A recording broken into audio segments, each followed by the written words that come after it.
And then another good point that I really appreciated, this was Lady K giving her own comments on the on this issue, was if we're gonna be making music, music that lasts, music that makes an impact, then you gotta stop just thinking, okay, in Zim. If you want Lady K and any of these people, influential people in the industry, to be connected to someone elsewhere, to be connected to an AKA, a Questa, your music's also got to translate internationally. And sometimes some of the music that we've heard, some of the music that's being made doesn't translate. It's not international. Like, you can't go to SA and be like, yo, after a Questa track, I'll put on this guy's music. People will be like, what is this? What is this? What? And you're like, no, this is hip hop. And you're like, no, it's making my drink taste bad. No. DJs will be like that scratch.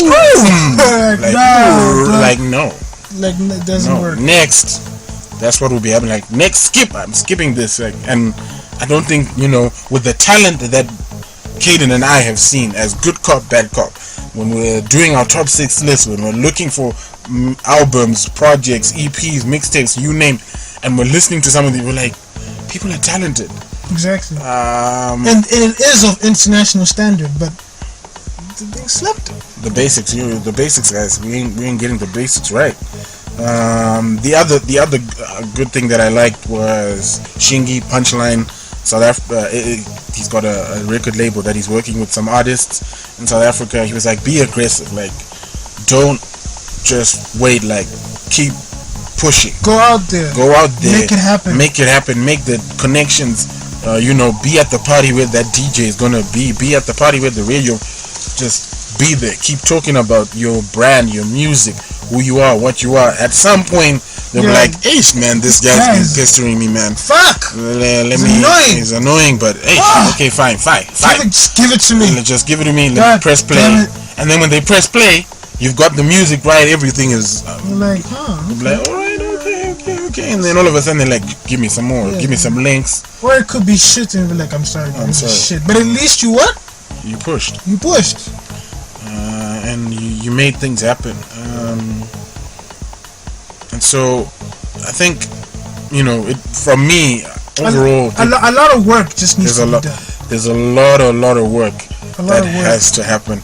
Another good point that was raised was part of the underlying conversation. Basically, is as an industry, as hip hop artists, as rappers, producers, we just got to become more professional. I remember John Cole. This was now on the second panel. He was like, "Hey, man, some of you people jump into them DMs like you're talking to your homeboy, or be like, hey, how are you?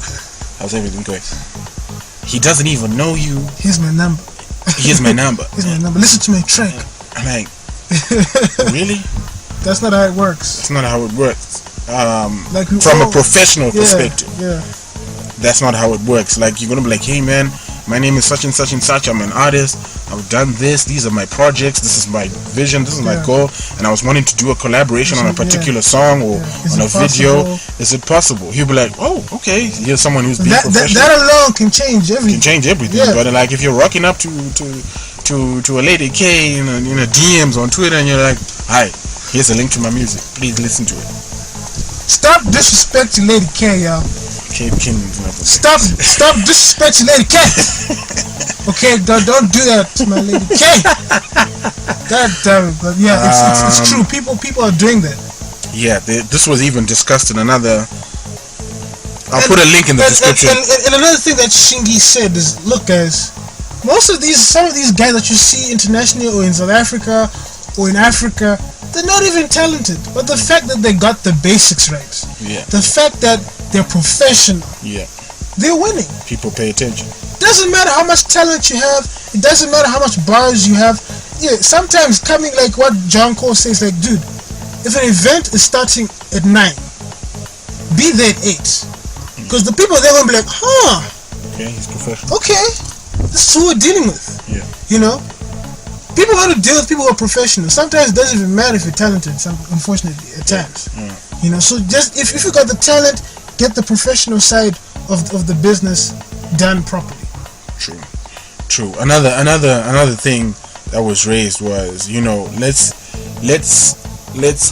give ourselves a proper value. Yeah.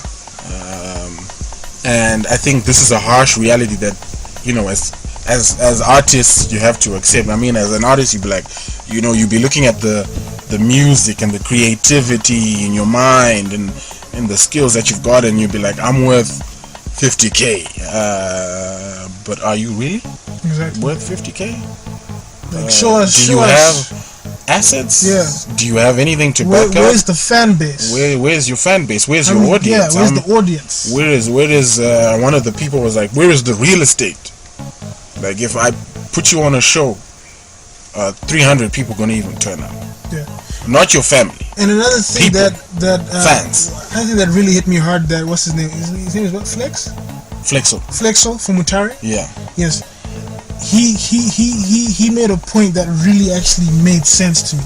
He was like, look, in South Africa there's like about like what 40 million people. Yeah, man. And in Zim is what? 40, 50. Then in Zim is like what? 11, 14 somewhere there. So like in SA, if you not even a mainstream rapper, even in America as well, if you get like at least 500,000 fans. Hey, shit, that's huge. Wow, bro. That's huge. Even 100,000. That's huge. Even 100,000, right? 100,000 times $1 for a track. That's 100,000 bucks. You know what I'm saying? So in Zim, we're a few. It's like it's hard, and like a lot of people mainly listen to like your dance halls, your Zim pop musics, and like for Zim hip hop, it's gonna be really hard. But once like if you know that me as Ningi, if I do a show, I'll bring in about 10,000 people. Yeah. I think that's amazing. Yeah, man. And I think one can live off that. Yeah, of course. Like if we're looking at some of the charges that people, the average charge for some of these big concerts is like $10. 10,000 people paying $10 minus the cost and everything. That's a good profit. And they know you're going to be there. Yeah. So yeah, it's also like some things are just, I don't want to be like the economy, but dog, sometimes you just need lady luck. Some of these things. Yeah. And so I think for me,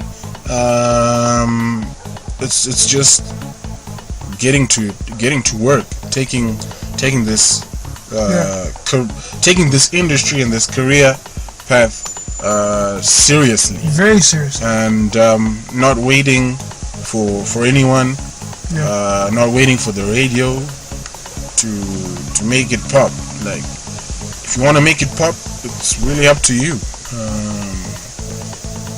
This is your decision that you've made, and if you're gonna make it work, if you're gonna make money from it, then you've got to put the work. And that's the unfortunate or fortunate part for you guys. It's do or die. It's do or die. This either you make it or you don't make it. So, see, another thing that was brought up that really struck me. What's the name of the guy who went to the States? Clyde. Clyde, and the guy from Zimbo Jam. I'm bad with remembering people's names. I apologize. They also mentioned the fact that most of, like, the majority of these Zim rappers, y'all are rapping about, I don't be like relevance, but y'all act like you're not from Zimbabwe. Yeah. You guys act in a totally different way. Like, how is someone from the ghetto supposed to relate to you if you behave in this manner? I don't know how you thought about that, but at the same time, I'm like, yo, look, not everybody in Zimbabwe had the same upbringing, guys. Oh yeah, that's what he was talking about. Uniqueness and how, as Zimbabweans, we need to Zimbabweanize hip hop. Like, what he was saying had facts, but at the same time, kind of like, he was blasting. There was some fake news. You know what I'm saying? From my perspective, and I probably Caden agrees, as fans of the art of hip hop, like we're not expecting every single artist, every single one of you, whether you're a producer or an artist, a rapper, a singer, to all of a sudden be like, I want to perform this particular style, this particular genre in my vernacular language, in my mother tongue. Like, we don't expect that, because there's people out there that we like and we love who don't do it. And if we, just jump the border, cross the border, there's artists, there's the Nasty C's who's doing it, who's publicly and he's on record saying, I do not rap in my vernacular language.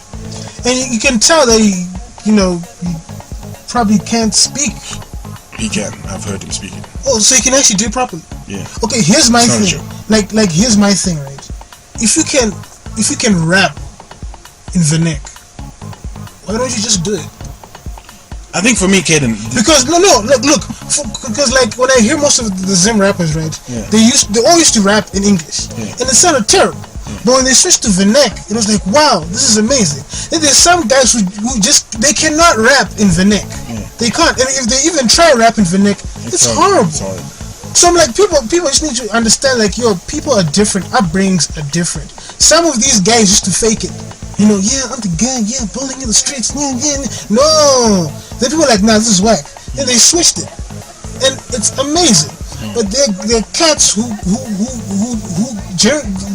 they just can't rap in vernac, but they still, like, people shit on them, which is not fair. That's my point. Yeah, I agree with you. I mean, you know what I'm saying? Not everyone should rap in vernac. Yeah. If you're from Zim, you can tell your Zim story, but in English, it's fine. Yeah. As long as you're relevant. Yeah. On your trap beat or whatever, dog. But don't people, especially like people, radio personalities and them and these old timers, like those are the ones that really get under my skin. Like, yo, stop with all that nonsense. We're all different. Not all of us. You know what I'm saying?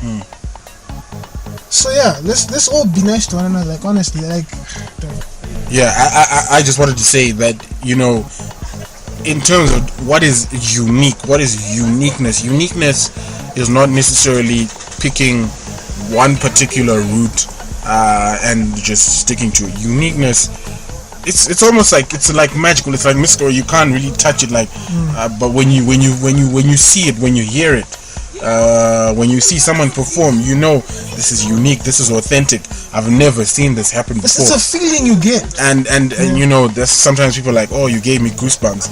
And like, I think for me, from a hip hop artist perspective, all that we want as fans of the music, is we want people, if they choose to use English, if they choose to use vernac, if they choose to use both, as long as you're communicating your message in a dope manner. Like, if it's just not gonna come out great, then pick the right language where it's gonna come out great. Yeah. Don't feel like I have to, because I'm now a rapper, I have to now rap in English. Because I'm now in Zimbabwe, I've been told I have to rap in my vernacular. Like, no, pick the language that you're like, I can express myself, but I can express the message that I'm trying to get across. If it's, hey, let's party. If it's, hey, I went through some stuff with my girlfriend. Or, hey, I'm really struggling. The hustle is real, but I'm gonna make it. Whatever message you're trying to get across, choose the language that you confident in,